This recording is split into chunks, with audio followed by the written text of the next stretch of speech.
सोसायटीमधील member आम्ही सर्व रायगड किल्ल्यावर जाण्यासाठी जुलै महिना होता, जो पाऊस खूप होता त्या दिवशी. जाताना आम्ही रोपवेने जायचं होतं, कारण एक दिवस पूर्ण आम्ही रायगड किल्ला पाहायचा असेल तर, आणि रोपवेने जाणं गव्हर्नमेंट ॲम्ब्युलन्स जो आम्ही 1-1.5 तास मध्ये खूप लाईन होती. गणपती बाप्पा मोरया. ते काय नाही एवढं आपलं पत्तापकड बघितलं आहे ना, काय नाही वाटत. आनंद आस्वाद घ्यायचा फक्त. आपलं शापूर दिसते इकडं.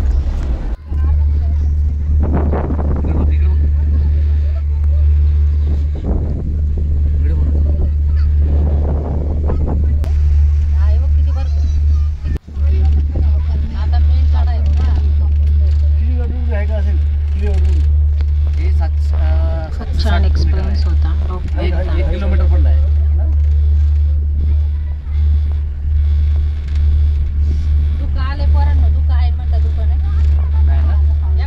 तिथे गेल्यानंतर आम्ही केला आणि मराठ्यांनी इंग्रजांना शेवटपर्यंत लढा दिला. कारण या उक्तीप्रमाणे कदाचित उक्ती तुम्ही ऐकली असणार हो, अंधाराला घाबरत नाही. अंधाराला घाबरत नाही कारण त्याला उजेडाची साथ आहे. अंधाराला घाबरत नाही कारण त्याला उजेडाची साथ आहे. मोडेन पण वाकणार नाही. ही मराठ्याची जात आहे, ही मराठ्याची जात आहे. उक्तीप्रमाणे मराठ्यांनी इंग्रजांना शेवटपर्यंत लढा दिला आणि इंग्रजांनी मराठ्यांचं कुठलेच गड किल्ले ठेवले नव्हते. रायगड देखील त्याच्यातून वाचला नव्हता.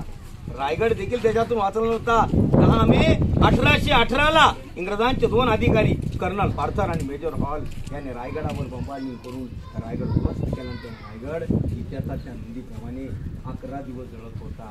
त्या 11 दिवसामध्ये इथलं लाकडी काम पूर्ण जळून गेलं. त्यामुळे गडावर पाहायला मिळतात इमारतीचे तुटलेले चौथरे, दगडांच्या आईबाईत होताना मुलगा, कुटुंब होते छोटेसे आणि सोबत होते हिरा नावच्या तडफदार घरवालीचे. सांज सकाळी हिरा जात असे दूध घालिन्या गडावरी, चालत होती उपजीविका त्याने तिच्या धंद्यावरती.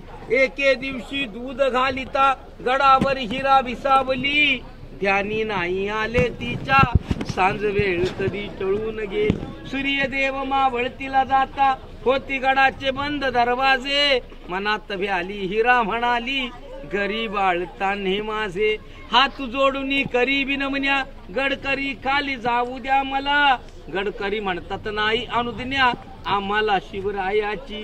बाळाच्या आठवेने झाली माय माऊली वेडी पिसी, कडा उतरुणी धावत जाऊनी बाळाला ती घेई कुशी. आतुलनीय धाडस पाहून महाराज ही स्तंभित झाले, हिरास साडी चोळी देऊन प्रेमे सन्मानित केले. कडियावरती त्या बुरुज बांधिला, कडियावरती त्या बुरुज बांधिला, साक्ष आईच्या प्रेमाची. आणि कथा अजूनही ऐकू येते येतील हिरकणी बुरुजाची. आणि कथा अजूनही ऐकू येते येतील हिरकणी बुरुजाची. धन्यवाद. त्या दिवशी आम्हाला रायगड किल्ल्यावर स्वर्गात आल्याचा एक्सपिरियन्स आला. खूप छान असं एन्व्हायरमेंट होतं. धुकं पडलं होतं, पाऊस चालू होता. श्रीपती भूपती गजपती हा आमचा राजा. श्रीपती भूपती हा आमचा राजा.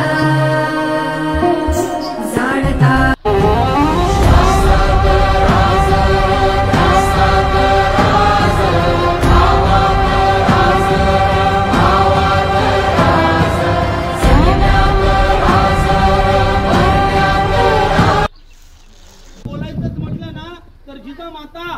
ऐकताना सगळे, कारण जिजामाता कदापि एक सामान्य स्त्री नव्हती. जिजामाता कदापि एक सामान्य स्त्री नव्हती. कारण ज्या स्त्रीने ज्या मातेने इथल्या प्रत्येक मावळ्यामध्ये स्वाभिमान भिनवला, ज्या मातेने इथल्या प्रत्येक मावळ्यामध्ये स्वाभिमान मिळवला, इथल्या प्रत्येक मावळ्यामध्ये शिवा घडवला, ती माता कदापि सामान्य माता असू शकत नाही. ज्या मातेचा जन्म विदर्भातला,